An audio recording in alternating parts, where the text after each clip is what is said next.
আসসালামু আলাইকুম এভরিওয়ান, কেমন আছেন আপনারা? আশা করি ভালো আছেন। নতুন আবারও একটা ভিডিও নিয়ে হাজির হলাম আপনাদের সামনে। আজকের ভিডিওটিতে থাকছে আমার মায়ের হাতের 2 প্রকার আচার বানানো নিয়ে। কিভাবে আচারগুলো বানানো হয়, আচার তৈরি করতে যতগুলো প্রসেস অবলম্বন করতে হয় সবগুলোই এখানে দেওয়া আছে।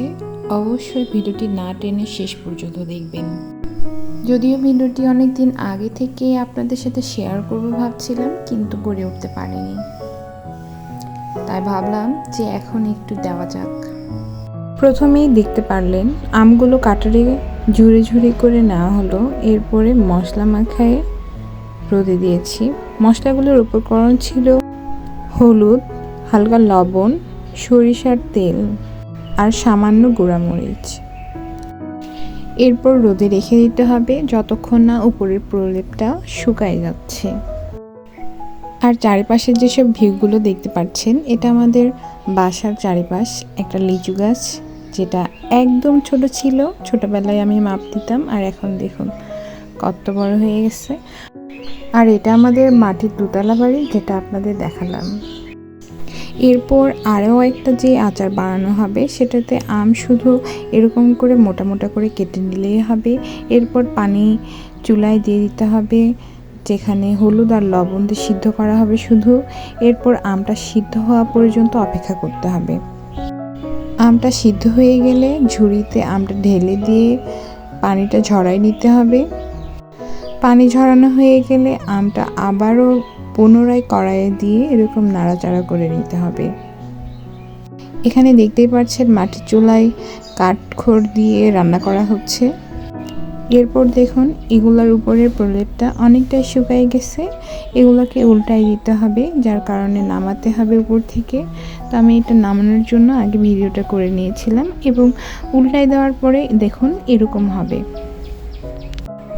এরপর একদমই রোদ কমে গেছিলো, একদম বিকাল হয়ে গেছিলো, যার কারণে নামায় ফেলছি। এটা পরের দিন আবারও শুকাতে দিতে হবে। আর এদিকে দেখুন এই আচারটা একদমই হয়ে গেছে। আমি আপনাদের মাঝখানের উপকরণগুলো দেখাতে পারিনি, তবে বলে দিচ্ছি। 3টা শুকনো মরিচ, জিরা, পাঁচফোড়ন, গরম মশলার কিছু উপকরণ, এগুলো ভেজে নিয়ে গুঁড়া করে মিক্সড করা হয়েছিল। এবং এখানে আপনারা সরিষার তেল ব্যবহার করবেন, যে তেলটা লাগে আর কি। তারপরে নাড়াচাড়া করে একদম শুকনা শুকনা হয়ে যাবে যখন, তখন দেখবেন যে হয়ে গেছে। যেরকম যখন তেল ছড়ায় আসবে তখন ভাববেন যে আচারটা আপনার হয়ে গেছে। এরপর দেখতে পাচ্ছেন আমার আম্মু আচারটা বক্সে ভরায় ফেলছে, কারণ আর রোদেও দিবে না, জালও করবে না, কারণ অনেক জাল করা হয়ে গেছে। আর এপাশে আমি বসে বসে ছাঁচ খাচ্ছিলাম। আমাদের মেলা থেকে নিয়ে এসেছিলো আব্বু, যেটা ফ্রিজে দেখছি যে আছেই। তারপরে আমি ভাবলাম একটু খেয়ে দেখি। যেটা দেখুন ঘোড়া আর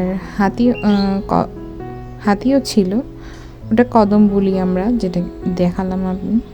তো আমি এখান থেকে 2টা খাবো, তো সেই জন্য ভাবলাম আপনাদের একটু দেখাই যে ছাঁচগুলো কেমন হয়। এগুলো আমার অনেক ভালো লাগে।